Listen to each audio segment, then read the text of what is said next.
What's up mga pre? So dumating na ngayon ng ating mabisang mga items. Mga good items to mga pre. So ayan, yan na siya, nagre-restock na si Kuya Martiakis ang ating mga mabibisang sheep porks.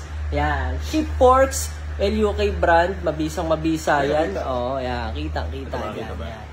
Ayan, kasi nakatakip ng tape eh. Pero yan, mabibisang brands yan. Sabi mo Kuya Mark? So, pwede kayo magpagawa sa amin, basta tandaan nyo na ito, yellow box na ito. Ayan. Isa, pero yung sa amin kasi, garanti sa ano kasi direkto sa amin.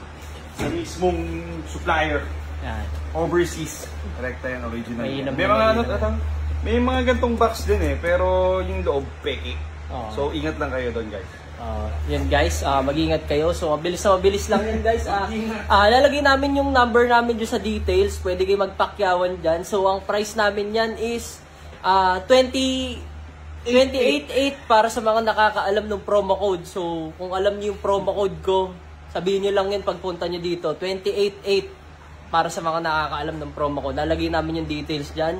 Message lang kayo kasi ubusan to, pakyawan yan guys. Tandaan nyo to ayan yung pyesa pa lang yan guys tapos magpa-schedule kayo kung gusto nyo pagawa or bumili lang ng parts dito. Mabilis lang ito maubos. Only here at GTA Cars PH. Shout out kay Martiakis. Miss ko na yung miss ko.